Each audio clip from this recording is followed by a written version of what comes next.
My name is Ellen Truskowski, and I am the Director of Student Assignment for Pinellas County Schools. Thank you so much for joining us this evening while we discuss what an SAR or Special Assignment Request is. I'm going to give you a little bit of background on what they're about, how they work, a timeline, and then we're going to walk you through the application system because it's changed a little bit this year and where to find things are a little bit different. So we want to make sure you're comfortable for the next couple of weeks as you can apply for the 24-25 Special Assignment Requests. So I just want to start off by talking a little bit about the fact that Pinellas County Schools is what we call a district of choice. So what that means is we try to give families a variety of educational opportunities. And these include the neighborhood zone schools, district application programs, which are magnet and fundamental programs. If you do not live in the county, we do offer something called a specialist attendance permit that would allow you to attend one of our schools if there's capacity. We have virtual school, early education options, charter school and homeschool. So it can be very overwhelming, and we want to kind of narrow it down, and our focus tonight is really going to be a little bit with the neighborhood zone schools so you understand how students are assigned, but then also looking at the special assignment request option. So the district is divided into grids. So every address has a different grid assigned to it, and the residential addresses are associated with a grid number. And this grid number is what determines what your zone school is. We do have a website which will show you. You just enter your address in, and then what will pop up is what the zoned elementary, middle, and high school is. We will soon have what the application areas are for our district application or magnet and fundamental programs as well. We're working on that. But all you would need to do is go to this page, enter your house number and the street name, and then you'll be able to find what your zone school is. I wanted to start with zone schools because this is the first choice, and this is actually the choice that the majority of Pinellas County families choose. We also have an interactive map for elementary, middle, and high school. So if you have the basic idea of where you live, you can look at the zone school for that area. So students in kindergarten, grade 6, and grade 9 are assigned to their zone school, providing there is space. We do our best to make sure they get into the zone school, so we're not having to transport them to a different school. Other grade levels we assign to the zone school based on space availability. And I'm going to talk in a little bit about the different types of capacity because there are different types, and that impacts how many seats might be available to give to non-zone assignments. So, for example, if we have students new to the district who are coming in and it's at a school that is over capacity and there's not a space available, we will assign them to a school in the transportation cluster that has available space. So we'll get you as close as possible, but we work with our transportation department to make sure that you would be able to get transportation if you live 2 or more miles from the school. I want to start off by kind of telling you that once you have that zone school, start to research it. So what is it that you're looking for? Do you want a specific program? Are you looking to see that there's after-school enrichments? Or is there before or after-school care? Are you looking for high levels of parent involvement? Homework expectations, transportations. There's a lot of different factors that go into determining what the best school is for you and your family. But we want you to start with the zone schools. And Pinellas County Schools website offers a couple different things. One is we have every single school listed. If you go to our website and you look at the upper left-hand corner, you'll see a drop-down for our schools. It'll list all our schools by elementary, middle, high, our EAS schools, as well as our magnet options. Each one will have a link that can take you to the website to learn a little bit more about the different options. Our assessment, accountability, and research team also has a phenomenal school grades interactive tool. So you can go to the AAR department's website and you can look up every single school and you can see achievement levels, learning gains, what the state ranked or rated grade is. There's a lot of different information here. And the reason I talk about researching a school is There's a lot of talk out in the neighborhoods or communities that sometimes the schools don't necessarily deserve. And so you need to really see for yourself what the school is about. If you can go visit the school, see what your school has to offer. And as I said before, the majority of our families, somewhere between 78 and 80%, tend to choose their neighborhood school as the number one option. Every school will offer tours. You can meet the principal, you'll get a campus tour. You can see how those teachers are interacting with the students. You're getting to see how students are interacting with each other. So if you're able to go during the day, you're able to experience the climate and culture of that school firsthand. I would also caution to not let the school grade be the deciding factor. We've got a lot of schools that have amazing things going on. The school grade may not necessarily reflect all the great things going on or the learning going on at that campus. So your best tool, if you're able to, is to go visit that school and do a school tour. The other thing is, a lot of times people get stuck or focused on specific career academies that are part of the district application programs. So if you think engineering, you think Eastlake High School. But there's a lot of other engineering programs that are offered at other schools that are not necessarily DAP or that magnet program. So you still have options to attend different career academies that are not part of the district application process. Not all of them are DAP programs. Every middle school and high school offers some type of career or technical education elective or career academies. Our CTAE department, our Career and Technical Education department, has a great website which will walk you through and show you all the different career options or academies. I mentioned engineering earlier, and if you look at this example, you're able to see that quite a few schools are offering engineering, not just Eastlake. You have Countryside, you have Osceola, you've got applied engineering technology at a couple other schools, Lakewood Cat. So look into it. If there's a program you want, you may not apply for it with the magnet program, but you might be able to apply for it with an SAR. So the special assignment request gives you that option of attending a non-zoned, non-magnet or fundamental program. And so we're going to go a little bit, like I said earlier, we're going to go a little bit more in depth on what that special assignment request option is. Just because we do offer so many choices, it tends to be a little bit overwhelming. But I recommend doing your research. What may be the right fit for your family may not be the right fit for another family's. And the real focus tonight is to talk about the special assignment requests. And these are enrollment options that allow you to apply to attend a non-zoned, non-DAP, and those are our fundamental and magnet schools. So it is based on space availability, and I'm going to go over this in more detail shortly because it gets confusing. Florida is a state of choice, and a lot of families, there are some mandates out there that allow, if a school has room or capacity, and you apply for it, you can go attend that school. And we will get a lot of phone calls coming in or a lot of parents who want certain schools, but there's not what we call functional capacity available. There needs to be classrooms available. There needs to be room that if we did put a teacher or another teacher at a school, they would have a place to teach. Not all schools have the space to be able to add more students to it, so we're confined by the building facilities. We do want to make sure that you realize if you're looking for a magnet or fundamental program, it's a separate application process. Our bus transportation is not provided for special assignment requests. So if you are going to look at this option, please know that you will need to get your child to and from safely to school on time.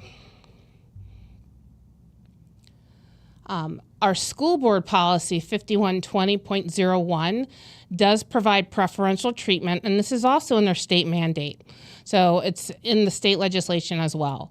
If you are a dependent child of an active duty military personnel whose move resulted from military orders, you will get preferential treatment in our special assignment requests. Foster care relocation also occurs for preference, as well as moving to another school from a court-ordered change in custody, either separation or divorce or serious illness or death of a custodial parent. And what that preferential treatment means is they will kind of have a little bit extra weight added so that they would be placed first. And it does relate to our school board policy as well as Florida legislative mandates.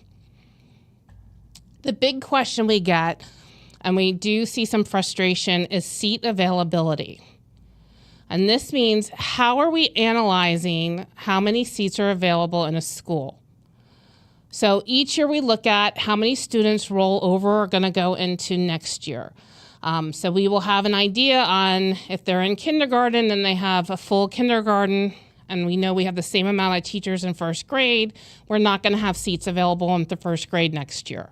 So once they do what we call the next year rollover, and this is where we roll all the students into the school, a grade for next year, we look at what we call functional capacity. And that is a very complicated term, which I'm going to go over in a minute. So we look at total enrollment by grade, and then we look at functional capacity, and we compare the differences. And this is kind of what we talk about as far as open or available seats. We are required to give zone students the first set of seats. So with kindergarten availability, it becomes a little bit more complicated, and kindergarten results do not get released as soon as grades 1 through 12. And that is because we do not know how many zone students live in that zone until they start to enroll. Since kindergarten enrollment doesn't begin until January, this means we're not really able to see how many zone seats will be taken by students who live in that grid assignments. So because of this, we will have to release kindergarten results for special assignment requests a little bit later this spring after we're able to get a better idea of what that zone population enrollment is going to look like. So functional capacity. This is the number of spaces or seats available at a given school based upon state and district guidelines for room usage, staffing models, and class size amendment rules and provisions listed in the Pinellas County School Board policy. It takes a lot of different variables into consideration. The population density. So we have a demographer who looks at all our different patterns, who works with intergovernmental associations to take a look at planned residential properties or development. So if we know that new developments are going in that would produce school-age children, we take that into consideration. We take into consideration the capacity of the school building itself, or what we call the Florida Inventory of Schoolhouses. This looks at the size of classrooms, the number of classrooms. We look at district application programs in schools. If there's a set amount of seats that are being given to Palm Harbor IB or Center for Wellness and Medical Professions students, then we know that those seats would be taken by the magnet programs, and we would look at zone versus how many other seats might be available. We look at what types of programs are at the schools. Do we have ESE services, English for speakers of other languages, pre-K, gifted, science labs, technology, computer labs, all different things that take up space at a school that would limit the number of seats that are available. We also look at the school staffing model, and then we follow student assignment guiding principles, which are approved by the board. So our capacity designations for Pinellas County is that if a school's enrollment is over 95% of the functional capacity, we designate these as overcrowded. And when I walk you through how to apply, you're going to see that those schools are in red. So we try to give you an indicator that those schools are at capacity. There's a chance, but it's going to be limited chance. So there might be a few seats, but they are over 95%. Schools where enrollment is less than 95% of their functional capacity have available seats at some grades. Not all schools have seats at every grade level. I do want to mention, and again, or stress that when you do apply and you see a school that is in red, it basically is saying that it's overcrowded. So there's going to be very few seats that are going to be given or awarded at these schools. The seats that would go to these schools would be for one of those preferred treatment students. So the military, siblings, foster care, court-ordered changes. We started the initial application period yesterday, and it will run through November 20th. We will have multiple rounds this spring, and we're trying to inform our families in a little bit more timely manner so they have an idea of what their school options are for next year. The initial period when we're trying to release will be December for grades 1 through 12, and then it'll be later this spring for grades for kindergarten. I'm going to, at this time, walk you through where to go to apply. I do want to mention a couple things about applying. You need to set up a Focus Parent Portal account. If you do not, when I take you through the website, we'll show you where to go, and it's very easy to do. You would just go to focus.pcsb.org. And all you need to set it up is a password. So for families who have been in the district for years, you had to bring an ID to the school and do an UMRA system. We're trying to streamline and make things much more user-friendly. Another change this year, which is a big change, is we do not need you to be enrolled to apply for a special assignment request. We are finding that parents were going to schools, enrolling, applying for an SAR, and then we had reservations out there that might not ever get filled if they didn't get the SAR. So we're trying to make things easier for your experience with that. If your child is new to Pinellas County Schools or is inactive, and what this means is they're not active in our focus system. So maybe they went to school in kindergarten and first grade, and then they went homeschooled, or you might have moved out of the area, and you want to come back to Pinellas County Schools. You're going to see an option called New or Previously Enrolled option. So there's going to be two options when we go through this. One is, are they a current school student this year, or are they new to the county, or have they been previously enrolled? Once again, that application period opened yesterday, and the first one is going to run through November 20th. Grades 1st through 12 will find out results before winter break. Kindergarten will find out in the spring, and then we will have several different application periods running through the spring, so we could try to get as many people results before the school year ends as possible. So I'm going to take you right now through the website and show you how easy it will be to enroll or apply for a special assignment request. So you're going to go to focus.pcsb.org. When you get here, you will see that there's a couple different options. If you have not set up a password or parent portal account, you're going to want to click where the green button where it says Create a Focus Parent Portal Account. When you click that, it's going to ask you for some basic information, your name, contact information, as well as that email address. You will get an email verification sent to you where you just click on the link and you will be set up with a parent account. We've also made it easier that if you forgot your password, you just have to hit Forgot Password Reset Here. And then that will go ahead and send you a link. You don't have to go to the school anymore. You can just easily put that in. It'll send you a verification link. You will get that link, click on it, and you'll be able to set up a new password. So you are able to create and reset passwords on your own. So I am using my parent account. I'm going to sign in. If I do not have any students assigned to me, so I would be going in as a new parent who has no linked students, I'm going to find the student reservation system link on the left-hand tab. If you have students linked to your account already, where it's blank under my screen here, you will see your child's name and there will be a picture. And underneath each student, there's going to be a link that says Student Reservation System. So if you have students linked, you'll see the link underneath their picture and their name. If you do not have student links, it'll look like my screen here, and you're just gonna hit the student reservation system. So the student reservation system, you're gonna have two options. You're gonna choose the option that best fits your child. For example, when I said that if you're new to the county or you previously attended, you're gonna click the top. If you click the bottom one, that means your child is currently attending a Pinellas County school. And that includes our charter schools. So if they are enrolled in one of our schools for the 23-24 school year, or they're attending a charter school in Pinellas County, you would click the bottom link.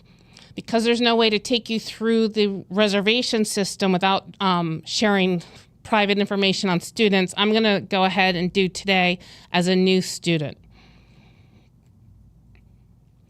When you get to this link, I can talk about this now too. If you're planning to apply for a VPK or district application program, it's gonna be the same link.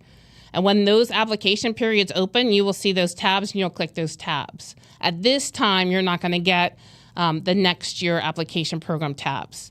You're gonna go down. It's not current school year enrollment because that's for the 23-24. You're gonna look for the 24-25 next year special assignment request, and you're gonna click that link.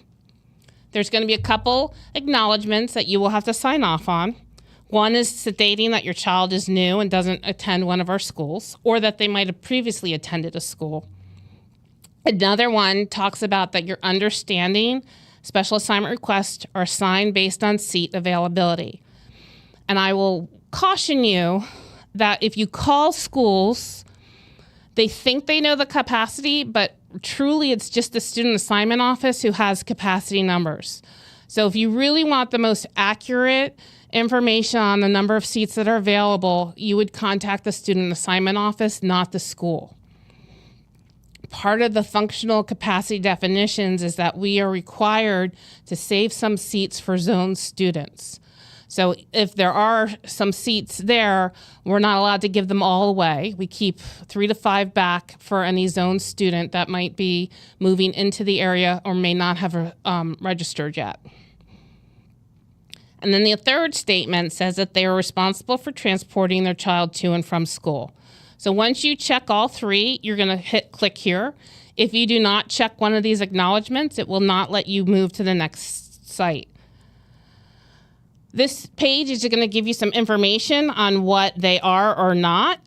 It will talk a little bit about that seat availability once again.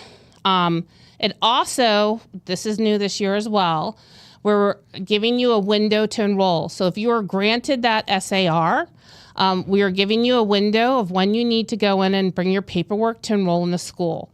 That window will open on January 22nd. If you do not enroll by the time that the window is over, you will give up that seat for the special assignment request.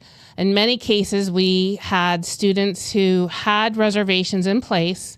The whole summer went by, the school year started, and then they never showed up. So we're trying to make it easier that we can start to actually grant, if we know families are not coming, that we can give those seats out ahead of time instead of letting the school year start before we're offering new ones. This is just, once again, just giving you some information about what it's for or what it's not for. And then you're going to enter your child's information. So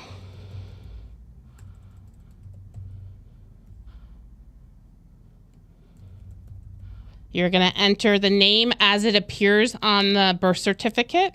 If there's a middle name on the birth certificate, you're going to want to enter it here. You're going to put the date of birth.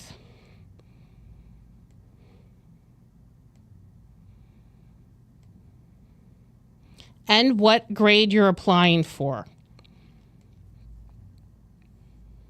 It's going to ask some required information for the state of Florida. The Board of Education requires us to ask some information. So it's going to ask if your child, the ethnicity, and you would just mark whatever applies. And then it's going to ask you for the house number. So you're going to enter your house number and your street name. You do not necessarily have to enter the zip code. Just the first couple letters of the street name will be sufficient to bring up some different options. If there are multiple addresses with the same street number, you will be given the option, and you're just going to select the option that is correct.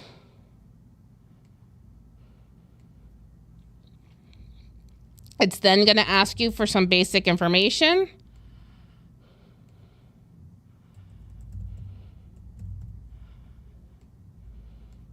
It's going to ask you your relationship to the child. It's going to ask you for an email address. This is going to then give you an email confirmation.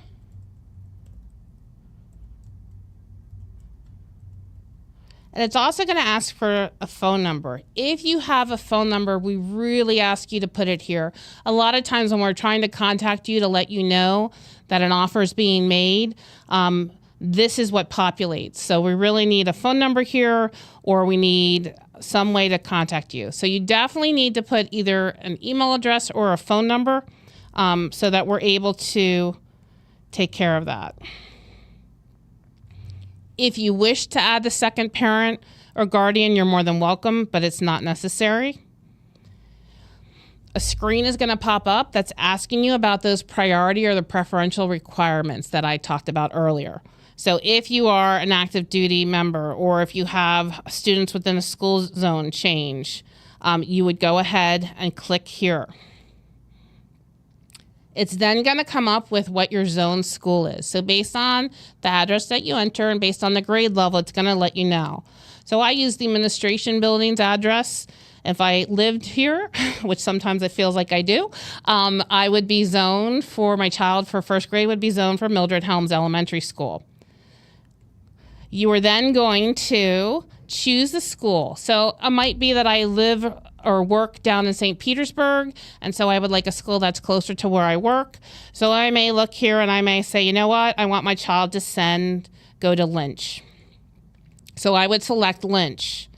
One thing I do want to point out on what I just saw or showed you was that there was a school that came up in red.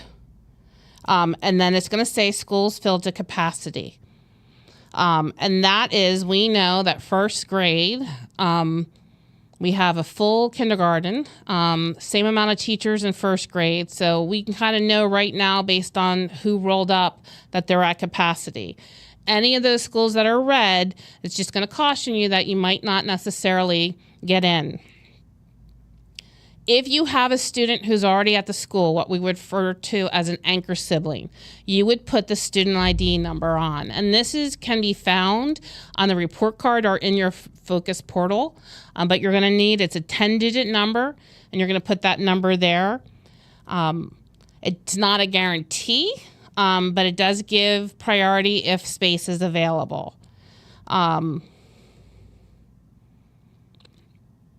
There was a comment there that also talked about, if you look at the bottom, that says transportation is not provided for non-zone students. So this even includes full-time ESE that might have a door-to-door accommodation written in their IEP.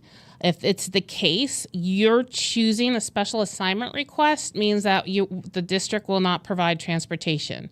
So you choosing this option means that you're choosing to transport your child. And then you're just going to submit it. You will get an information. We recommend that you print it or take a screenshot. If you put an email in, you will get an email confirmation for that. And then you're just going to click finish.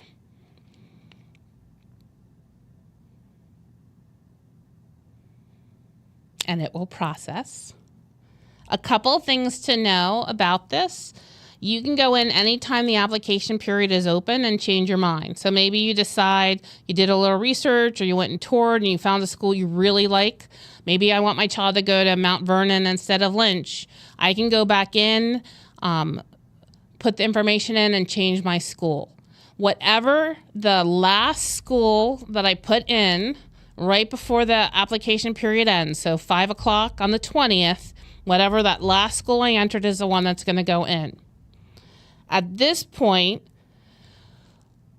my office has to verify all the claims. So if you put in a military priority, if you put in sibling priority, my office will go through and verify any of those claims. We will attach any sibling links.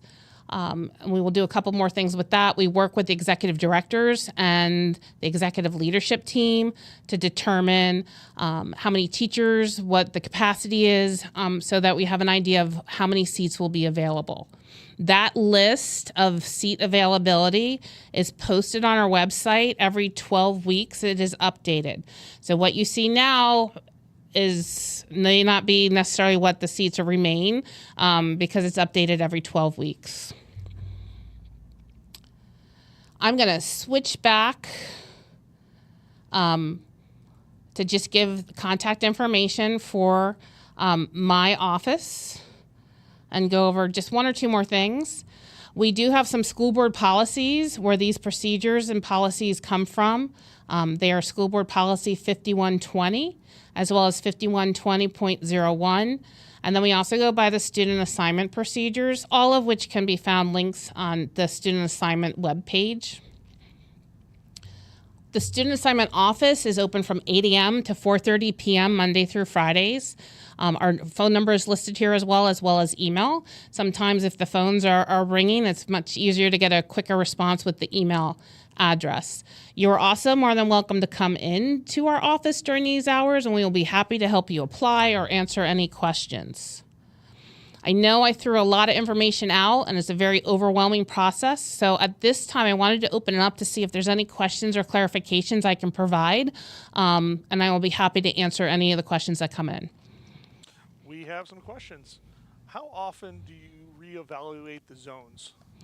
So we have not reevaluated, we haven't changed zones for about 10 years. And that is because during our annual reevaluation process, we do not have any schools at this time, other than one or two, that are at the point where we don't have enough space at those schools. Because there's enough capacity or space at those schools, we haven't changed school zones. But it is part of the annual process that we do review each year. If you want a fundamental school, but for second option, want a school that requires a special assignment, do you apply for both? So you can apply for both. Whatever is the last thing you accept is what will override or supersede that. So for example, if you apply for a special assignment request and maybe you apply for Azalea Elementary, but then you also apply for Madeira Beach Fundamental.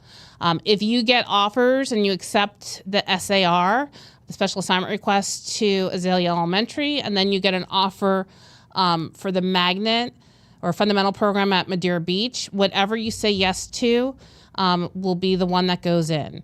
And once you make that decision, you can't go back and change your mind, because we will look to give that seat, whether it's the district application program, fundamental seat, or the SAR, to the next person.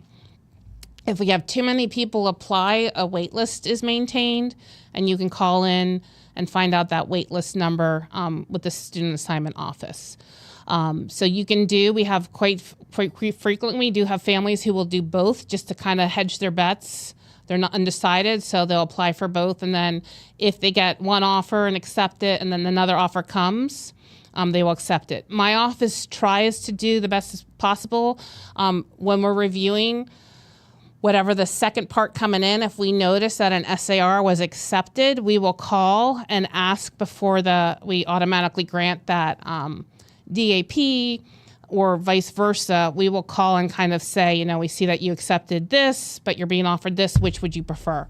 So my office will reach out. That's another reason why you would want to put that email or phone number. Oftentimes we get no contact information. It's very hard for us to reach out.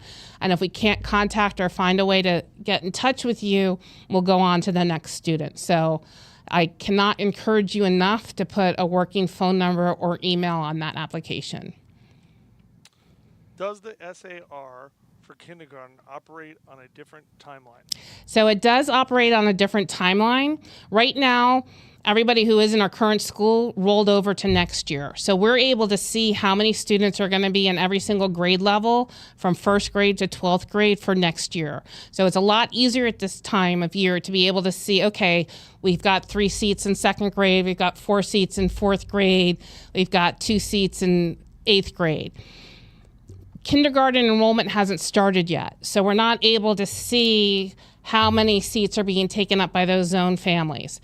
So kindergarten enrollment will open up next year on February 6th. Once we are able to get zones students to enroll, we'll be able to have a better idea on how many seats are available. My office deals with a lot of data, like we get birth rate data, we know how many people were born, and what the potential size of the class for 5 years out will be, but we don't know how many are actually in each of the zoned areas. We don't know how many will enroll. We don't know how many are going to choose a different option than a public school. So we have to give a little bit of time to be able to better see how many students are enrolling so that we're not giving away a zone seat to someone who doesn't live in that zone. Is the process different for the out-of-county permit that was mentioned earlier? So a little bit different. It is changing, but for the time being, it's still the same way. We are transitioning. So next March, we will be transitioning to a new platform to apply. It'll be Focus. And we're going to be able to, and I'm so excited, everything's going to be able to be on the same platform. So starting in March, you'll be able to go online and apply. Right now, it's something called a special attendance permit. So it is online. If you even type in SAP or special attendance permit, you'll be able to get to the link. It's a PDF form that you can fill out. It gives instructions on where to send it in. I do want to caution that the state mandate for that school choice does say that we're not allowed to displace an in-county resident. So if you live in Hillsborough or Manatee or Pasco and want to attend one of our schools, I can't give you a seat if it would displace or not give an in-county, Pinellas County resident take that option out. So SAP timeline also is a little bit different because we need to see how many in-county students are making the request and grant their seats first. So results from out of county or the special attendance permit will tend to happen towards the latter half of spring, just so that we're not violating anything and displacing in-county residents' options for those seats. My 6th grader is at Tyrone. Do I have to reapply each year, or is he good until he goes into high school? So it depends on how or the reason why he's there. If you applied for a special assignment request and were granted a special assignment request, and this is also true with that out-of-county or the district application program. So any non-zoned assignment, if you're granted one, you will remain there to the highest grade level. With the exception, our policy does say there are some ways that it could be revoked. So if there's excessive tardies, if there's excessive absences, if it's a behavioral issue. So pending not being revoked, you would stay to the highest grade level. Now you would apply, like let's say you wanted to go to a different school than Tyrone, you would need to apply to go to a different school. So typically we'll see a lot of applications for kindergarten. We'll get a lot of incoming 6th grade. So they've gotten to 5th grade and they'll move on to middle school. And then we also see a lot more of 9th grade. So those entry level grades, we tend to see the most special assignment, district application programs, or that out of county options coming in. Can you apply for both a SAR and a DAP? Yes, so you can apply for both. You will find out if you are in the group, if they're not on the wait list and you're offered a seat in the first round, you'll find out, not kindergarten, you'll find out before winter break, and then you would get DAP results in February. So you can apply for both. If you get offers for both, you would have to make a decision at that time. Yeah, because that's the second part of the question is if you accept the SAR seat, can you still get a DAP seat if it becomes available? Yes. So you may accept SAR, so you have a special assignment request, and you apply for DAP, and you don't get, in that initial acceptance period, you're not given an offer accept. You can remain on the wait list for the district application magnet or fundamental program and still have the SAR. And then if it got to the point where your number on the wait list came up and they called and offered you a seat, at that point, if you accept the district application program seat, you would be giving up the special assignment request. How are you informed of approval or denial, and how do you then accept the seat? So with the current way of work, we would send out, depending on the contact information that you put in the application. So if it's a phone call, you'll get a phone call. If it's an email that you entered, you would get an email. When the first round is granted, we would email that out. It is an automatic grant system at this point in time. So if you apply and you decide you don't want that seat, you could let us know before the results go out. Or if you change your mind when you get that contact, the email or the phone call to say you're being granted this request, you would just need to contact the student assignment office and say that you want to rescind your offer. At that point in time, we would go in, change the reservation back to the zone school. And then if you chose to apply again at a later date, you'd have to reapply at a later date. Do you only get to choose one SAR school? So with the current application and software program, it's one choice. You can go in at any time and change it. So if you apply during the first round and you're, I don't know, like 47th on the wait list, and you decide, you know what, these chances may not be that great, maybe I want to go to try a different school, you can change your application that time and apply for a different school option. All right, Ellen, last question. I have a pre-K student going into kindergarten. Can I go on Focus and put her in the system now, or wait until it's time to apply for a special assignment? So you can go in now and apply. So that application period opened yesterday. It'll close for the first round of considerations on the 20th. We will reopen again a couple times in the spring. And those dates, as soon as we post those and have those a little bit formed up, we will post those out as well for that. So you can definitely go in and apply now. What you can't do at this point. So last year, our early education program started allowing VPK students to apply for SARs if they wanted a different option than what they got. Because that application and acceptance period hasn't happened, you would not be able to apply for an SAR because you don't yet know where you would be attending. So that option at this point in time is not available. Once the late VPK application period opens, that next round of SARs, if you were looking for a change or request, you would be able to apply for that VPK seat at that time. All right, Ellen, I lied. We got a sneaky Facebook member get another question in there. Do you have to accept, or is it automatic acceptance, and what date will you be informed? So we are looking to put the first round of results out that week before spring break. Oh my goodness. Sorry. I'm so used to this being in the spring. We will be doing it the week before winter holidays. So you should find out that last week in December. It'll be automatically granted. We will send out a notification saying it's been granted. If you change your mind or do not want to accept, you would need to let us know. How the system is designed right now, it just will automatically grant, and it rolls over in the reservations made for next year. If you choose not, that you decide, you know what, I don't want this, you would need to let student assignment office know, because we have to go in, rescind it, and put the reservation back to the zone school. And you can notify us as soon as you get that notification. We will do a second round of notifications if students are on the wait list. So if you're not offered, we will also reach out to let you know as well at that time. All right, Ellen, there is no further questions. Well, I thank you so much for joining us tonight. Hopefully special assignment requests are not as overwhelming. If they are and you still have questions, I encourage you to call the student assignment office or email us. We are more than happy to assist on answering any questions. giving information. You're more than welcome to come in and we will help you apply for one. Whatever we can do to assist to make finding the best fit for your child at schools an easier process, we are more than happy to do so.